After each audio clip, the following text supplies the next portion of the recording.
வணக்கம் நேர்களே, நான் உங்கள் ஆஸ்ட்ரோ பூர்ணா, என் கணித ஜோதிடம் மற்றும் ஆன்மீக பரிகார ஆராய்ச்சியாளர். இன்னைக்கு நாம ஆகஸ்ட் மாத பலன்களை பற்றி பார்க்க போறோம். ஆகஸ்ட் மாதம் முதல்ல கிரக அடைவுகள் மேஷராசி அன்பர்களுக்கு அப்படின்னு பார்த்தோம்னா, 2ஆம் இடத்தில் ராசிக்கு 2ஆம் இடத்தில் செவ்வாய் குரு, 3ஆம் இடத்தில் எந்த கிரகங்களும் இல்லை, 4ஆம் இடத்தில் சூரியன், 5ஆம் இடத்தில் புதன் சுக்கிரன், 6ஆம் இடத்தில் கேது பகவான், 11ஆம் இடத்தில் சனி வக்ர நிலையில் இருக்கிறார், 12ஆம் இடத்தில் ராகு பகவான். இதுதான் ஆகஸ்ட் மாதத்துடைய இந்த மேஷ ராசி அன்பர்களுக்கு உண்டான கிரக அடைவுகள். இந்த ஆகஸ்ட் மாதத்தில் 3 கிரக பயிற்சிகள் இருக்குது. எந்தெந்த கிரக பயிற்சிகள்லாம் அப்படின்னு பார்த்தோம்னா, 17ஆம் தேதி சூரியன் கடக ராசியிலிருந்து சிம்ம ராசிக்கு பயிற்சி ஆகிறார். 25ஆம் தேதி சுக்கிரன் ஆகப்பட்டவர் சிம்ம ராசியிலிருந்து கன்னி ராசிக்கு பயிற்சி ஆகிறார். 29ஆம் தேதி செவ்வாயாகப்பட்டவர் ரிஷப ராசியிலிருந்து மிதுன ராசிக்கு பயிற்சி ஆகிறார். இந்த மேஷ ராசி அன்பர்களுக்கு இந்த காலகட்டத்தில் எப்படி இருக்க போகுது அப்படின்னு பார்த்தோம்னா, மேஷ ராசி அன்பர்களுக்கு 2ஆம் இடத்துல இருக்கக்கூடிய அந்த குருவும் செவ்வாயும் அதாவது குடும்பம் சம்பந்தமான ஒரு மகிழ்ச்சியான ஒரு தருணத்தை கொடுக்கக்கூடிய ஒரு நேரமாக தான் இருக்க போகுது.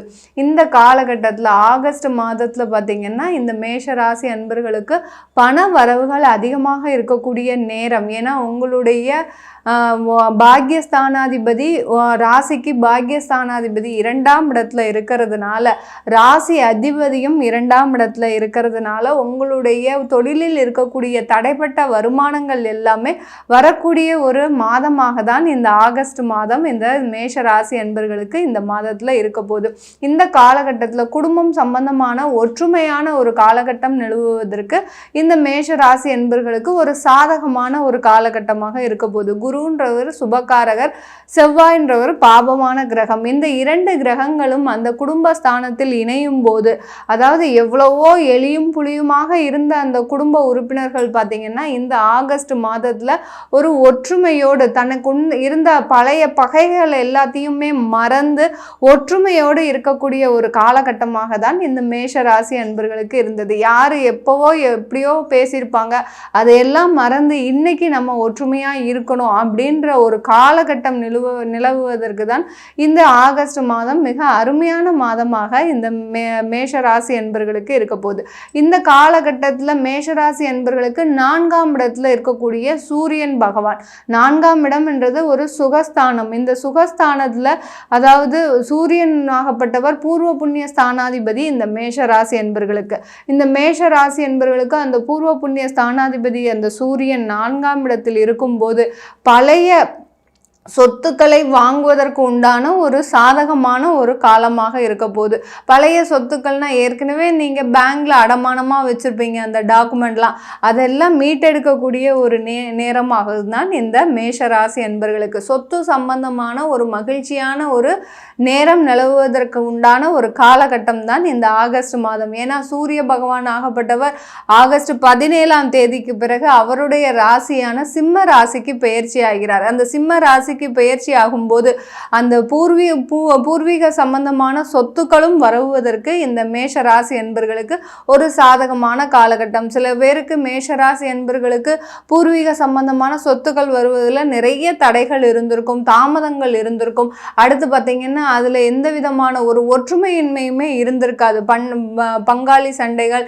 அடுத்து பார்த்தீங்கன்னா பெற்றோர்களே தன்னுடைய குழந்தைகளுக்கு தர மறுப்பதாக இருக்கும். அந்த மாதிரியெல்லாம் இருந்திருக்கக்கூடிய அந்த பூர்வீக சொத்து பிரச்சனைகள் எல்லாமே இந்த காலகட்டத்தில் சுமூகமாக ஏற்படுவதற்கு உண்டான ஒரு கால சூழ்நிலைகள் இந்த கோச்சார நிலவரப்படி மேஷ ராசி அன்பர்களுக்கு இருக்குது. ஏன்னா அந்த பூர்வ புண்ணிய ஸ்தானாதிபதி 5ஆம் இடத்திற்கும் பயிற்சி ஆகிறார், 2ஆம் இடத்துல குருவும் இருக்கிறதுனால அந்த குடும்பத்தில் இருக்கக்கூடிய சண்டை சச்சரவுகள், பிரிவினைகள், வழக்குகள் எல்லாமே மாறுவதற்கு உண்டான ஒரு சாதகமான ஒரு காலகட்டம் தான் இந்த ஆகஸ்ட் மாதம் இந்த மேஷ ராசி அன்பர்களுக்கு. 6ஆம் இடத்துல இருக்கக்கூடிய அந்த கேது பகவான் வம்பு வழக்குகளில் இருந்து தீர்வுகளை கொடுக்கக்கூடிய ஒரு கிரகமாக மாறப்போகிறார். அடுத்த ஒரு 4 மாதத்திற்கு பார்த்தீங்கன்னா, ஆகஸ்ட் மாதத்திலிருந்து இந்த வருடம் முடிவதற்கு வரைக்கும் பார்த்தீங்கன்னா இந்த கேது பகவான் மேஷராசி என்பர்களுக்கு இதுவரைக்கும் நிறைய ஒரு வழக்குகளை கொடுத்திருப்பார், பிரச்சனைகளை கொடுத்திருப்பார், சண்டை சச்சரவுகளை கொடுத்திருப்பார்,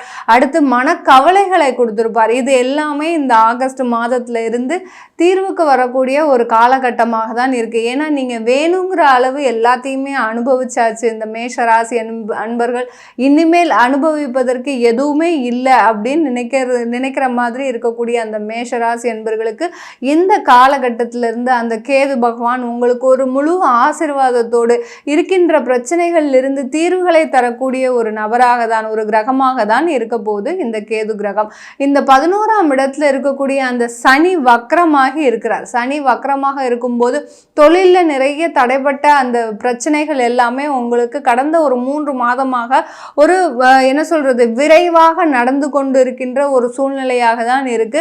இப்போ இந்த மிட் ஸ்டேஜ் வரவும் இந்த ஆகஸ்ட் மாதம்லாம் பார்த்தீங்கன்னா சனியோடைய வக்ரம் பார்த்தீங்கன்னா மிக தீவிரமாக ஒரு செயல்பட ஆரம்பிக்கின்ற ஒரு நேரமாக தான் இருக்கும். இந்த காலகட்டத்தில் நீங்க அந்த சனி வக்ர நிலையில இருக்கும்போது நீங்க நிறைய முயற்சிகள் செய்யணும். ஏன்னா மாதத்தின் இறுதியில அந்த செவ்வாய் உங்களுடைய ராசி அதிபதி செவ்வாய் பகவான் 3ஆம் இடத்திற்கு செல்வதனால அந்த 3ஆம் இடத்துல அந்த செவ்வாய் இருக்கிறதுனால உங்களுடைய முயற்சிகள் எல்லாமே சாதகமாக ஆகுவதற்கு ஒரு சிறந்த காலகட்டமாக தான் இருக்க போகுது இந்த மேஷ ராசி என்பவர்களுக்கு. இந்த காலகட்டத்தில் நீங்க செய்கின்ற முயற்சிகள், ஏன்னா இதுவரைக்கும் நிறைய தாமதங்கள் இருந்திருக்கு, தடைகள் இருக்கு, அடுத்து பார்த்தீங்கன்னா அங்கே தொழில்னால கடன்கள் அதிகமாக இருக்கு அப்படின்னு நினைக்கிறவங்க பார்த்தீங்கன்னா இந்த மாதத்தில் நீங்க தேவையான அளவு எந்த அளவுக்கு முயற்சி பண்றீங்களோ அந்த அளவுக்கு அந்த சனி வக்ர நிலை பார்த்தீங்கன்னா உங்களுக்கு சாதகமாக செயல்படுவதற்குண்டான ஒரு நேரமாக தான் இருக்கும் இந்த மேஷ ராசி என்பவர்களுக்கு.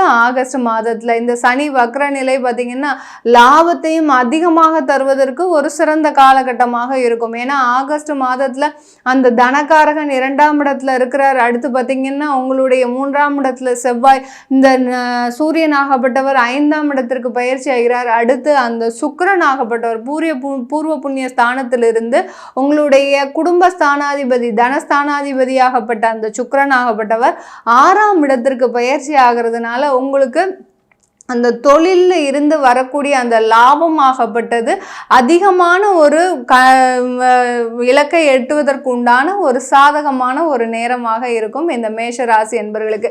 இப்படி எல்லா கிரகங்களுமே இந்த மேஷராசி என்பர்களுக்கு அந்த ஆகஸ்ட் மாதத்தில் பார்த்திங்கன்னா ஆடி மாதமும் ஆவணி மாதமும் கலந்து இருக்கிறதுனால ஒரு முழுமையான பலனையும் ஒரு முழுமையான வளர்ச்சியையும் ஒரு முழுமையான ஒரு சந்தோஷத்தையும் கொடுப்பதற்கு உண்டான ஒரு சாதகமான ஒரு காலகட்டமாக இருக்க போது இந்த மேஷராசி என்பர்களுக்கு. இந்த மேஷராசி என்பர்களுக்கு வேலை சம்பந்தமான ஒரு விஷயத்துல நிறைய தடைகள் இருந்துகிட்டே இருக்கு. ஏன்னா 6ஆம் இடத்துல இருக்கக்கூடிய அந்த கேது பகவான் நிறைய வேலையில ஒரு பிரச்சனையை கொடுத்துக்கிட்டே இருக்கிறார். எவ்வளவோ பெரிய பெரிய உத்தியோகத்துல, அடுத்து பார்த்தீங்கன்னா அரசாங்க உத்தியோகத்துல இருந்தும் கூட ஒரு விருப்பம் இல்லாத ஒரு வேலையை செய்து கொண்டு இருக்கின்ற இந்த மேஷராசி என்பர்களுக்கு. ஏன்னா அந்த சூரியன் பகவான் அரசாங்க உத்தியோகத்துல இருக்கிறவங்க எல்லாம் மேஷராசி என்பர்கள் கடந்த ஒரு 4 மாதம் காலமாக நிறைய ஒரு வெறுப்புணர்ச்சியை அங்கே அலுவலகத்தில் சந்திச்சுக்கிட்டே இருப்பீங்க.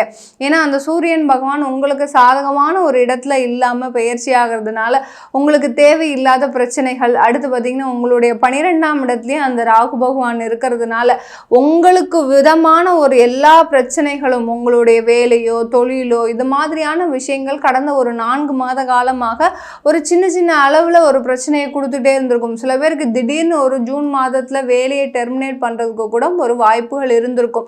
இது எல்லாமே விலகக்கூடிய ஒரு நேரம் தான். ஏன்னா அந்த சூரியன் ஆட்சி பெறும் காலம் வர்றதுனால அந்த ஆவணி மாதத்தில் சூரியன் ஆட்சி பெறும்போது இந்த மேஷ ராசி என்பர்களுக்கு, ஏன்னா உங்கள் ராசியில தான் அந்த சூரியன் உச்சம் பெறார். அப்படி இருக்கக்கூடிய காலகட்டத்தில் இந்த ராசி அன்பர்களுக்கு, மேஷ ராசி அன்பர்களுக்கு அந்த சூரியன் பகவான் அரசாங்கம் சம்பந்தமான சில உறுதுணைகளை செய்வதற்கும் ஒத்துழைப்பாக இருப்பதற்கும் அரசாங்க உத்தியோகர்கள் ஒரு நல்ல வாய்ப்பை பெறுவதற்கும் யாரெல்லாம் டிரான்ஸ்ஃபர் கேட்டீங்களோ அவங்களுக்கு எல்லாருக்குமே இந்த டிரான்ஸ்ஃபர் கிடைப்பதற்கும் ஒரு ஊதிய உயர்வு, அடுத்து உங்களுக்குன்னு ஒரு சில எக்ஸாம் வச்சிருப்பாங்க, அந்த எக்ஸாம்ல நீங்க தேர்வாகி அதற்குண்டான ஊதிய உயர்வு பதவி உயர்வு இது எல்லாமே கிடைப்பதற்கு உண்டான ஒரு சிறந்த காலகட்டம்னா இந்த மேஷராசி என்பவர்களுக்கு இந்த ஆகஸ்ட் மாதம் தான். இந்த ஆகஸ்ட் மாதத்துல உங்களுக்கு உங்களுடைய ராசி அதிபதி 3ஆம் இடத்துல வலுவிழந்து கடைசி, அதாவது மாத இறுதியில போறார், மறைந்து போறார். பாவ கிரகம் மறையும் போது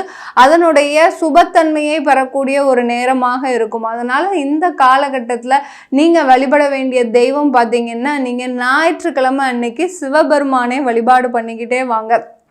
இந்த ஆகஸ்ட் மாதத்தில் எந்த அளவுக்கு ஞாயிற்றுக்கிழமை அதிகாலை எந்திரிச்சு, அதாவது ஞாயிற்றுக்கிழமைன்றது சூரியனுக்கு உகந்த தினம். அந்த தினத்தில் நம்ம எல்லாருமே செய்யக்கூடிய மிகப்பெரிய தவறு என்னன்னா, அன்னைக்கு தான் டிலேவாக எந்திரிக்கிறோம், அன்னைக்கு தான் எல்லா விதமான ஒரு செயல்களையும் நம்ம ஒத்தி போட்டுக்கிட்டே வரோம். இன்னைக்கு நமக்கு ஹாலிடே, நம்ம இன்னைக்கு எதுவுமே பண்ணக்கூடாது அப்படின்ற ஒரு விஷயத்தில் ஒரு முனைப்போட, அதாவது இப்படித்தான் இருக்கணும் அப்படின்ற ஒரு கட்டுப்பாட்டோட அனைவருமே செஞ்சிட்ருக்குறீங்க. அது எல்லாத்தையும் ஒத்தி வச்சுட்டு இந்த மேஷ ராசி அன்பர்கள் இந்த ஆகஸ்ட் மாதத்திலிருந்து நீங்கள் ஞாயிற்றுக்கிழமை அந்த சூரிய பகவானையும் அடுத்த சிவபெருமான் கோயிலுக்கும் சென்று வழிபாடு பண்ண பண்ண உங்களுடைய வாழ்க்கையில் இருக்கக்கூடிய அந்த ஒளிகள், அதாவது என்ன சொல்கிறது, இடர்பாடுகளாக இருக்கக்கூடிய அந்த பிரச்சனைகள் எல்லாமே அந்த சூரியனை கண்ட பனி போல விலகுவதற்கு உண்டான ஒரு சாதகமான ஒரு காலகட்டமாக இருக்க போகுது. நீங்கள் மேஷராசி அன்பர்கள் இப்போ நம்ம இருக்கக்கூடிய கோச்சார நிலவரப்படி இந்த மாத பலன்களை சொல்லியிருக்கிறோம். உங்களுக்கு இந்த மாதத்தில் எந்த மாதிரி இருக்கும், தசாபதி பலன்களை தெரிஞ்சுக்கணும் விருப்பப்பட்டீங்கன்னாலும் சரி, உங்களுக்கு ஜாதகம் இல்லை, ஜாதகம் எழுதணும், உங்களுடைய குழந்தைகளுக்கு எண்கணிதப்படி பெயர் வைக்கணும் அப்படின்னு விருப்பப்பட்டீங்கன்னாலும் கீழே இருக்கிற நம்பருக்கு வாட்ஸ்அப்பில் அப்பாயின்மெண்ட் வாங்கிக்கிட்டு நீங்கள் என்கிட்ட கன்சல்ட் பண்ணிக்கலாம். உங்களிடமிருந்து விடைபெறுவது உங்கள் ஆஸ்ட்ரோ பூர்ணா. நன்றி, வணக்கம்.